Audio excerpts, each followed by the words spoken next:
compassion, care, quality, dignity. Incredible, lovely, positive, and crazy. Miraculous, unique, innovative, and I'd say necessary.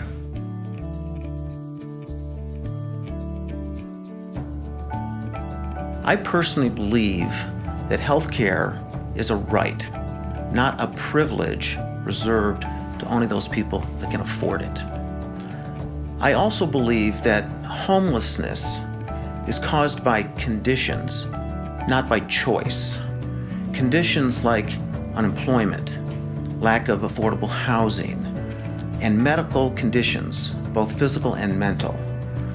As a community, my personal belief is that if we can fix those conditions that bring about homelessness, then we can fix homelessness. Well, you know, I'm a big supporter of the arts in our community and in our state, but I'm also a member of this community. And so when there is a crisis, when there's a problem, I think we have to come together.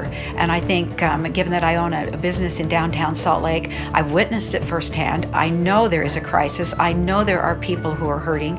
I know there are people living on our streets. So I think we have to come together and support this initiative and try to make things better. I think 4th Street Clinic makes a difference in people's lives. It, gives them the services that they need to survive and hopefully get well and then thrive and then live a full life again. And to me, that's a restorative, amazing process. What's neat about donating to 4th Street Clinic is their funds go directly to patient care.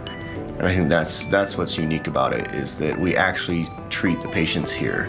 They don't get shifted to another facility, they get treated here. So it makes a difference in their lives. The difficult cases are the ones that are hard to find, the true homeless that are afraid of human beings, they're afraid of society.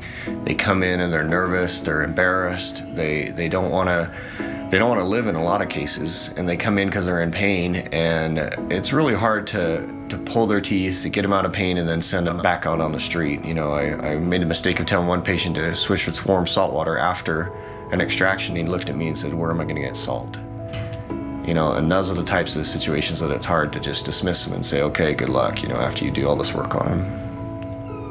I truly believe in changing lifestyle is better than taking medication. Of course, taking medication is important, but also when I teach diabetes patients, I try to put myself in their shoes.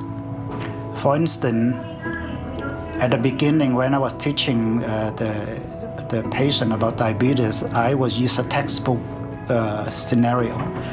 And in the textbook, they will say something, talk about steak and caviar and all that.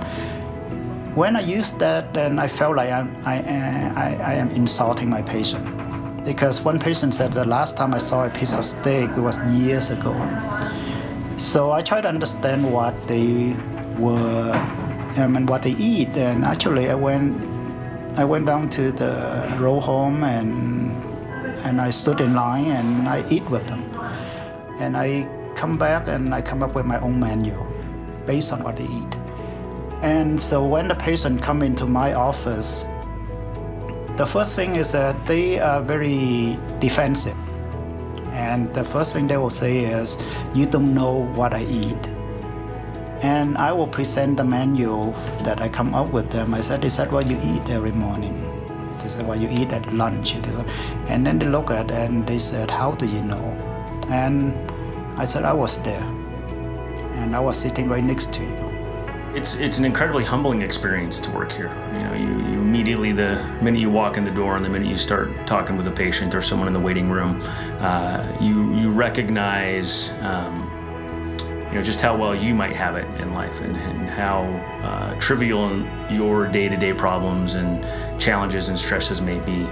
So there's that constant element of coming in and having the humility every single day and being humbled every day in reality. But it's also it's a daily exercise in compassion. You have the opportunity to come in and to try to be the best person you can be, and that invariably is going to impact the person in front of you, whether it's a patient, whether it's a coworker, and that's something that brings me back every day. Interacting with patients here is a unique opportunity that you're not going to get anywhere else. Everyone's coming here for various different reasons for one, but they all have various different backgrounds as well. And so I enjoy getting to know them on a personal level and also being able to help them the best way I can medically. The thing that I like the most is to be able to help others, like, to be honest, experience. We have all kind of patients, wound care. We have like patients with abscesses, and see the happiness on their faces when they are leaving the clinic because they're getting their medications, because also they feel that they've been loved in this clinic. I think that satisfaction is what I like the most, to be able to see a smile on their faces.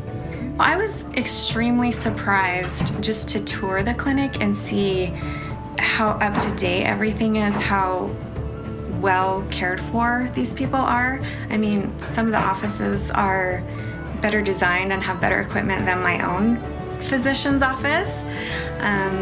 And the addition of the dental clinic was amazing. I mean, I think for people to be able to see that this is a real clinic, this provides real care for people, was kind of an eye-opening experience for me. Typically, people have this kind of stigma around, the homeless population, and, they have set in their mind what this clinic might look like, but it's really amazing to see everything that is provided for people here. Yeah, I became homeless when I divorced, and it was me and my son with special needs at the time that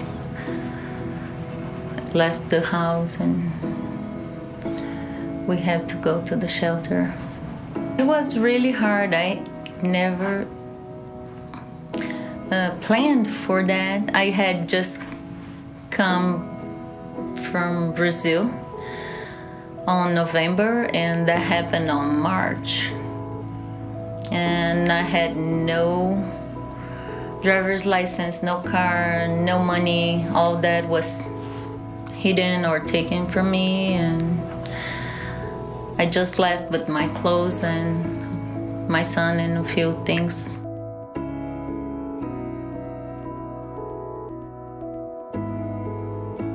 This clinic literally saved my life and my son's life. After the YWCA, we were still dealing with documents, so we had to go to road home, and we were seen here like tons of times, and especially because my son had to have like controlled medications, and he was severe mental handicapped and autistic behavior, and still in diapers, and he got sick easily all the time because he had like baby behavior, all things, and hands were always on his mouth. So I had to come here a lot for all these years. I had the best care I ever had in my life.